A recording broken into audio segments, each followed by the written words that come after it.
Assalamualaikum, kembali lagi bersama dengan saya di channel Nasrani Indonesia. Pada kesempatan yang baik ini, saya akan share satu topik yang menarik, yaitu gender feminim Roh Kudus dalam kacamata Kristen awal. Di dalam judul sudah saya tulis gender Roh Kudus yang saya pilih adalah feminim, ya. Kenapa?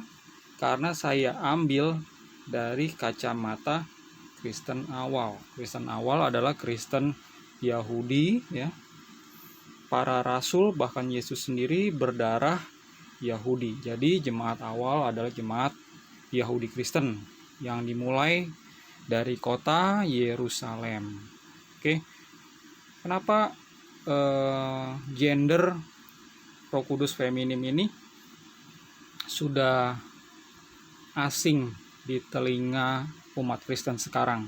Itu karena ya, Injil dari tadinya berbudaya Yahudi itu disebarkan ke bangsa-bangsa yang lain. Nah, pada saat Injil itu diterjemahkan, ya, kitab-kitab itu diterjemahkan, tidak semua makna yang ada di dalam kata-kata Aramaiknya Yesus itu bisa ditransfer ke dalam kata-kata di dalam bahasa-bahasa yang lain. Sebenarnya itu. Baik, kita akan bahas lebih dalam di materi kita. Saat ini saya mengulas itu lewat 3 bagian penting. Yang pertama, ya, gender feminim roh di dalam agama Judaism, yaitu yang kedua, gender feminim roh di catatan Kristen awal. Yang ketiga, kepemimpinan wanita dalam budaya kuno. Nah, ketiga hal ini, ya, saling berkaitan. Kenapa? Karena Kristen awal asalnya dari Yahudi. Nah, Yahudi asalnya atau menerima banyak pengaruh dari budaya-budaya sebelumnya. Jadi ketiganya ini saling berkaitan. Oleh karena itu, saya mau share ketiga hal ini. Oke. Sebelum pindah ke slide berikutnya, saya akan share satu lukisan. Kalau kita klik di Google kata Trinity, Trinitas, Tritunggal, salah satunya muncul lukisan seperti ini, ya. Ada 3 sosok, Bapa, Anak, dan Roh Kudus. Nah, biasanya Roh Kudus pada saat ditulis di dalam bahasa-bahasa yang lain, ya, kata gantinya itu bisa it, bisa juga he, ya, sudah bukan she lagi, ya. Nah, ini yang akan kita bahas selanjutnya. Oke. Baik, dari yang pertama dulu, gender feminim roh dalam agama Judaism. Kita lihat kata roh, ya, dalam Ibrani, ya, itu adalah ruah. Dalam Aramaik, ruha itu bergender feminim, ya. Jadi tercatat di dalam kitab suci, ya, gendernya itu emang feminim gitu. Tapi memang, ya, ini tidak banyak diketahui sama orang awam kalau gender ini. Padahal pada saat orang Yahudi itu melafalkan kata ini, mereka sudah tahu kalau ini sebenarnya gendernya adalah feminim, ya. Kalau kita lihat di Perjanjian Lama, kata roh ini, ya, itu bisa sampai 100 lebih kata yang ada di Perjanjian Lama. Jadi cukup sering. Berikutnya di dalam Talmud, ya, itu ada satu sosok namanya Shekinah, ya, yang disebut Divine Mother, ya, atau Bunda Ilahi, ya. Jadi Shekinah itu adalah aspek, ya, aspek feminim dari Elohim. Elohim itu bukan hanya bisa disebut Bapa, tapi bisa disebut Bunda juga, karena ada aspek pria maskulin, ada aspek wanita feminin. Lebih jauh ya bisa membaca ulasan dari Rabbi Lorenzo Kahn. Ini adalah rabi wanita ya yang memposting artikel di website stateaffirmation.org ya, judulnya Shekinah or the Divine Presence or Divine Feminine in Judaism. Nah, ini banyak yang nggak diketahui ya. Kalau orang Yahudi ya, itu sebenarnya adalah agama monoteis, Tuhannya satu, tapi Tuhannya itu memiliki beberapa aspek gitu ya. Nah, Shekinah di dalam bahasa Indonesia itu biasanya diterjemahkan menjadi hadirat Tuhan. Nah, karena hadirat Tuhan itu adalah sifatnya roh ya, makanya ini berkaitan lebih jauh ya. Dalam Kabbalah ada penjelasan lebih jauh, lebih detail tentang aspek feminin Elohim.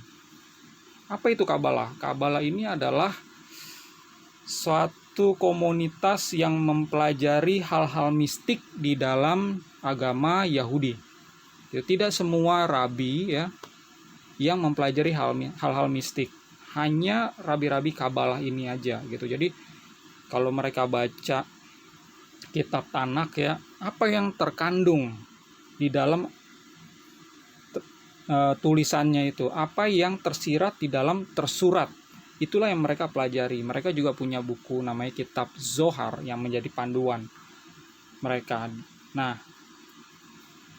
di dalam Kabbalah Handbook ya, ini Gabriela Samuel, seorang praktisi Kabbalah ya, mencatat seperti ini: Roh Kudus adalah level tertinggi dari jiwa manusia.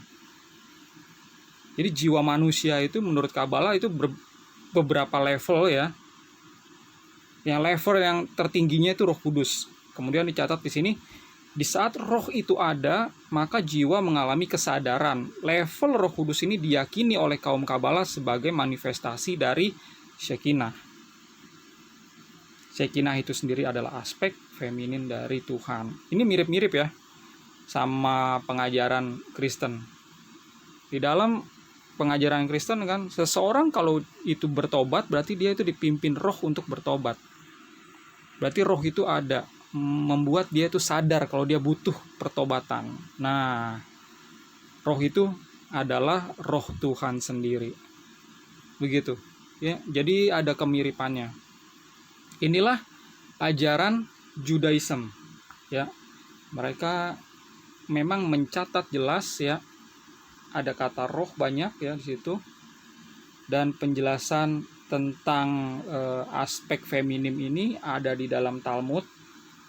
Talmud adalah tradisi agama Yahudi yang dituliskan sejak abad 1. Jadi kalau mau mempelajari Talmud ya, kitabnya itu banyak, terbagi Talmud Babylon dan Talmud Yerusalem gitu. Nah, Kabbalah ini adalah pengajaran mistik. Jadi hal-hal yang bersifat roh ya. Kalau mau belajar tentang aspek-aspek dari Elohim ya, lalu reinkarnasi, belajarnya sama kaum Kabbalah. Baik, itu dari Judaism. Sekarang ke dalam agama kita, gender, feminim, roh dalam catatan Kristen awal. Ya, saya rangkum beberapa aja di sini dari banyaknya catatan dari Rasul Yohanan sendiri atau Rasul Yohanes.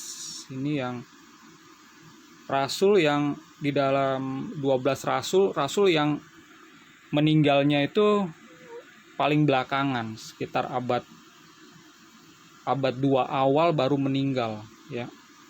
Beliau mencatat di dalam Injil Yohanes gitu, kalau peran Roh Kudus dalam PB itu memberi hidup, mengajar, menghibur, memimpin kepada kebenaran. Nah, kalau kita bayangkan ya, peran ibu di dalam rumah tangga itu kan seperti ini kan, memberi hidup, memberi makan anaknya ya, belanja, masak gitu, terus mengajar anaknya. Ayahnya atau suaminya kan bekerja biasanya. Nah, lalu menghibur kalau anaknya ya ada yang sakit ya, ada yang kecewa perlu penghiburan, hadirlah sosok ibu ini. Biasanya anak juga mengadu lebih dekat kepada ibunya, seperti itu. Memimpin kepada kebenaran ya, karena ibu ini mengajar juga. Oke. Jadi kalau Rasul Yohanan ini menjelaskan tentang Roh Kudus ya, gambarannya itu seperti ibu rumah tangga, bunda jemaat. Oke. Lalu dari Father Origen yang hidup saat di abad 2 dan sampai pertengahan abad 3. Beliau ini adalah imam dari Alexandria, Mesir ya. Dijuluki sebagai pengganti para rasul. Wah, tulisannya itu banyak sekali Father Origen ya. Salah satunya ya ini di komentar Injil Yohanes 2:12. Nah, di sini dijelaskan sama dia. Beliau ini mengutip ya Injil orang Ibrani. Injil ini udah nggak ada, tapi beliau mengutip aja kalau bundaku, yang disebut ku di sini adalah Yesus ya. Bundaku, Roh Kudus membawaku baru saja ngaselai rambutku dan membawaku ke gunung Tabor yang agung ya. Ia harus menghadapi kesulitan menjelaskan bagaimana Roh Kudus bisa menjadi bunda Mesias ketika ia sendiri dilahirkan melalui firman dan seterusnya. Oke. Lalu dari Father Jerome, ini abad 4 abad 5 ya, beliau menulis ya komentarnya tentang kitab Mika di Perjanjian Lama. Dia mengatakan, dan dia harus percaya kepada Injil yang telah diedit sesuai dengan bahasa Ibrani yang telah kami terjemahkan baru-baru ini, di mana dikatakan tentang pribadi juru selamat, bundaku, Roh Kudus membawaku baru saja oleh salah satu rambutku. Nah, ini komentarnya untuk kitab Mika 2:7-6. Tuh, ini sama ya. Jadi mirip-mirip dengan apa yang disampaikan sama Father Origen ya, yang tertulis di kitab Injil untuk orang Ibrani maksud saya. Berikutnya Epifanius, ini bapak gereja di abad 4 abad 5 juga yang menulis Panarion, kitab yang mencatat banyak ajaran-ajaran bidah yang beliau ketahui pada saat itu. Beliau nulis gini ya, selama berapa tahun menjadi uskup Salamis dan metropolitan Siprus, mentransmisikan wahyu ini sebagai berikut. Selanjutnya, ia menggambarkan Mesias sebagai semacam kekuatan, juga memberikan dimensinya, dan Roh Kudus seperti Mesias juga, tapi ia adalah seorang wanita. Oke? Tulis di Panarion 19. Kemudian dari penulis kitab Kisah Rasul Thomas di awal abad ketiga. Nah, ini ada beberapa kutipan yang menjelaskan kalau di situ mencatat ya, bukan tersirat lagi. Sudah tersurat, wahai bunda yang berbelas kasih, ada Roh Kudus.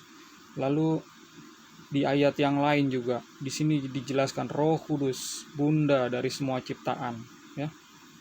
Lalu ayat yang lainnya lagi, bunda rahasia, engkau dimanifestasikan perbuatanmu, engkau, di sini wanita gitu. Jadi memang sudah tercatat. Nah, kisah Rasul Thomas adalah kisah perjalanan Thomas ini yang diutus dari Yerusalem itu ke Kerala, India. Makanya beliau pergi ke sana, mendatangi komunitas Yahudi yang ada di sana ya, menyebarkan Injil. Makanya ada banyak gereja di India. Sebelum abad ke-15 ya, mereka itu masih berbahasa Aramaik. Jadi masih jadi satu kesatuan dengan gereja Church of the East yang ada di Mesopotamia. Nah, semenjak Portugis datang ya, membawa ajaran Roma Katolik, jadi hal-hal yang berbau bernuansa Aramaik ya, termasuk kitab ini ya, itu sudah tidak lagi dianggap penting lah gitu. Jadi peribadatan mereka udah berganti menjadi peribadatan Latin, ya, kitab sucinya juga kitab suci Latin dan sebagainya. Mereka, ya, umat Katolik dan Ortodok menganggap kalau kitab ini adalah bagian dari kitab Gnostik. Tuh. Oke. Nah, walaupun banyak yang berpikir gitu, ini pemikiran Gnostik, ini pemikiran yang salah, bidah gitu. Sebenarnya di pengakuan iman rasuli pada saat konsili bapak-bapak gereja itu kan merangkum, ada pengakuan iman. Nah, di situ dijelaskan jelas sekali kalau Roh Kudus itu memang adalah perempuan, ya, gendernya. Aku percaya kepada Tuhan Bapa yang Maha Kuasa, pencipta langit dan bumi, dan akan Yesus Kristus atau Mesias, putranya yang tunggal, Tuhan kita yang dikandung dari Roh Kudus. Nah, ini menyatakan Roh Kudus itulah sang bunda ilahi. Oke, jelas ya. Sekali lagi masih ada banyak catatan, ya, catatan gereja awal yang mencatat sebenarnya kalau roh ini sifatnya adalah feminim, ya. Salah satunya di kitab Gembala Hermas. Itu juga ditulis di abad 1. Oke. Ke slide berikutnya tentang kepemimpinan wanita dalam budaya kuno. Kalau kita sudah bahas tentang dari sisi Judaism dan dari sisi Kristen, sekarang ke sisi sebelum Yahudi dan Kristen, ya. Matriarki sebelum 10.000 tahun 10.000 sebelum Masehi.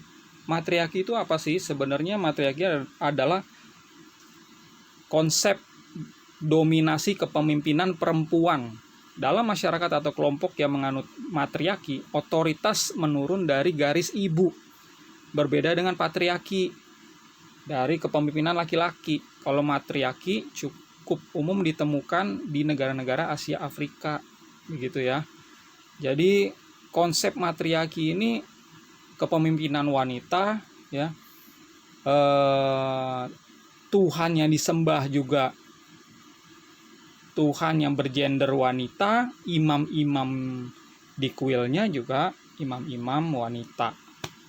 Itu konsepnya seperti itu. Ada dulu matriarki, baru ada patriarki. Ditulis di sini, ya, di Ancient Origins 2013, ya. Kalau kita baca, beberapa ahli percaya bahwa dasar zaman keemasan ini dalam prasejarah manusia adalah masyarakat matriarkal atau matriarki, ya, sama aja. Satu di mana perempuan memerintah sebuah masyarakat yang didukung oleh nilai-nilai feminin sampai runtuhnya ke dalam patriarki sekitar 10.000 sampai 5.000 tahun yang lalu, membuat laki-laki dan dewa laki-laki mereka memerintah nilai-nilai dan struktur masyarakat. Oke. Jadi pertama-tama itu kepemimpinan wanita dulu di dalam peradaban manusia. Kemudian berubah seiring waktu menjadi kepemimpinan pria. Dari Tuhan yang disembah tadinya yang paling tinggi adalah wanita, menjadi berubah. Tuhannya juga jadi pria juga. Kenapa seperti ini? Karena, ya, agama pada dasarnya itu diciptakan oleh manusia sendiri. Begitu. Oke. Dewa-dewi pujaan. Dewi-dewi pujaan. Ya. Sini dicatat, ya. Saya baca di Ancient Origins juga, ya.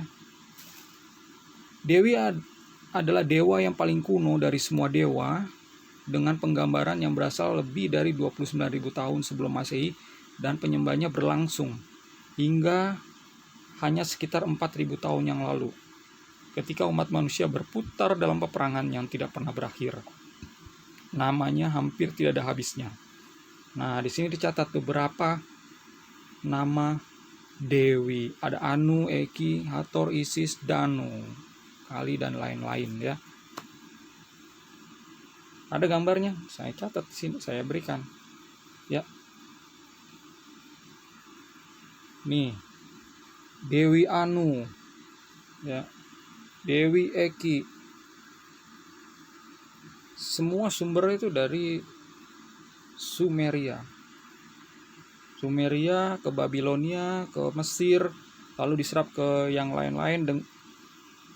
Namanya aja berganti-ganti, tapi sebenarnya mereka mengarahkan penyembahan itu kepada satu sosok yang sama. Ya. Dewi Hathor ini Mesir, Dewi Isis, ya. Lalu Dewi Danu, ini dari Celtic. Semuanya ini dewi-dewi. Itu ya. Oke. Berikutnya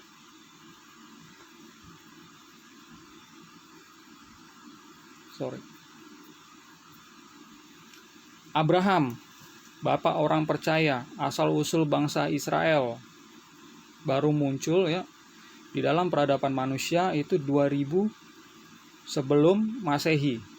Perhatikan ya. Di sini 10.000, ini 2000 baru muncul.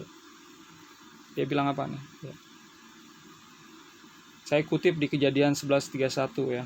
Lalu Tera membawa Abram, anaknya, serta cucunya Lot, yaitu anak Haran, dan Sarai, menantunya, istri Abram, anaknya. Ia berangkat bersama-sama dengan mereka dari Ur Kasdim untuk pergi ke tanah Kanaan. Lalu sampailah mereka ke Haran dan menetap di sana.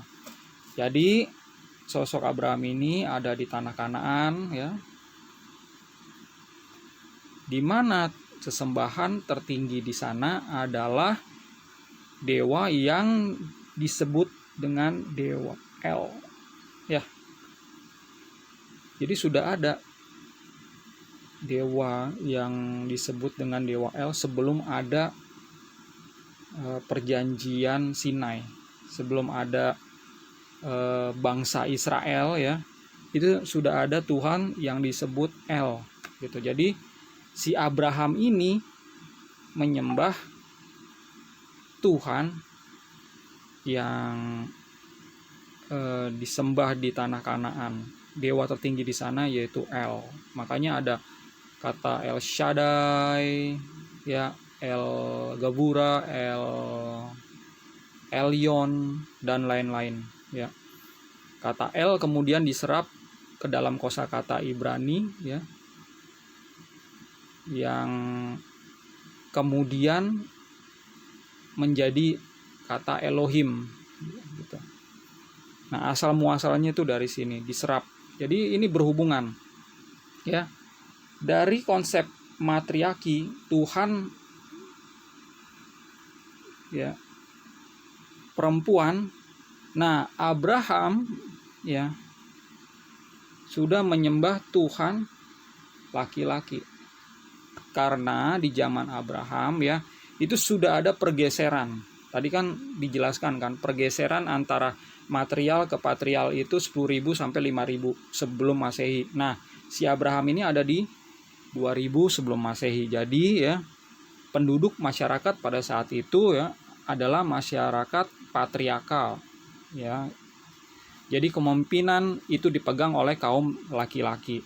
Oleh karena itu dewa paling tingginya adalah dewa laki-laki di kuil ya, imam-imamnya laki-laki. Gitu ya. Jadi ada hubungannya. Masuk ke dalam Judaism ya. Judaism itu dimulai 1300 sebelum Masehi kurang lebih ya. Jadi pada saat bangsa Israel keluar dari tanah perjanjian Mesir, tanah penjajahan Mesir ke padang gurun, di situ Musa yang memimpin, yang mengajar hukum-hukum yang disebut hukum Taurat atau Taurat Musa. Disitulah muncul bangsa Israel ini. Jadi kata Israel yang tadinya satu orang menjadi milik bangsa yang besar gitu. Tercatat di Keluaran 3:13 ya. Lalu Musa berkata kepada Tuhan, Tetapi apabila aku mendapatkan orang Israel dan berkata kepada mereka, Tuhan nenek moyangmu telah mengutus aku kepadamu, dan mereka bertanya padaku, bagaimana tentang namanya? Apakah yang harus kujawab pada mereka? Ini pergumulan Musa sebelum dia memutuskan untuk menjadi pemimpin Israel. Ya, pada kita tahu ya ceritanya kalau akhirnya Musa menjalani kepemimpinan pertama dari bangsa Israel ya, menjadi nabi pertama. Oke. Nah, di dalam ajaran Judaism inilah akhirnya muncul Shekinah. Ya. Ini kan ajaran patriarki, penyembahan kepada Tuhan monoteis. Jadi kalau bangsa Sumeria, Akadian, bangsa Babilonian, ya orang-orang yang ada di tanah Kanaan itu kebanyakan adalah penyembah banyak dewa, banyak Tuhan, politeis. Nah, Judaism ini adalah agama monoteis, satu Tuhannya. Nah, karena satu Tuhan, dia patriark, makanya Tuhannya itu disebut juga dengan Bapa, ya. Sebut juga dengan Bapa, ya, Elohim. Nah, dia nggak punya dewi, nggak punya istri gitu. Kalau di politeis kan Tuhannya kan punya istri, punya anak gitu ya. Nah, kalau di monoteis makanya nggak bisa dia punya dewi, punya istri dari El. Itu nggak bisa. Oleh karena itu si Shekinah ini menjadi aspek wanita dari si El tadi. Oke, kan El ini laki-laki ya.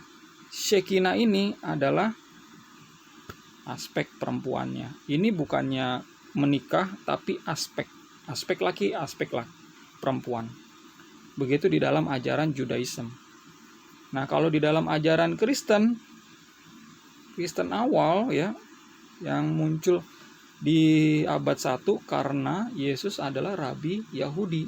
Yesus itu bukan imam Yunani, Yesus itu bukan imam Babilonia, bukan imam Akadian, bukan imam Sumeria ya. Beliau adalah rabi Yahudi ya, penganut agama monoteis. Makanya mengajarkan juga ya, mengajarkan Tuhanan itu satu ya. Di sini saya catat Matius 5 ayat 1, ketika Yesus, ini nama Yesus dalam Aramaik Yesus, melihat orang banyak itu, naiklah ia ke atas bukit, dan setelah ia duduk datanglah murid-muridnya kepadanya. Ini catatan Yesus ini mengajar di atas bukit. Jadi cikal bakalnya agama Kristen di abad 1. Begitu ya. Nah, disinilah muncul ajaran Bunda Roh Kudus ya. Di dalam budaya Yesus, pada saat Yesus berbicara, dia berbicara tidak di dalam bahasa Yunani, tidak dalam bahasa Latin, apalagi dalam bahasa Arab ya, apalagi bahasa Indonesia. Dia mengajar di dalam dengan bahasa Aramaik. Oleh karena itu pada saat dia bilang Holy Spirit ya, spiritnya itu dia menyebutnya ruhah ya, ruhah di dalam Aramaik. Itu gendernya adalah feminin. Nah, pada saat Injil atau perkataan Yesus ini dicatat di kitab-kitab berbahasa yang lain ya, gendernya itu berubah dari dari yang di sini feminin ya, lihat di sini kan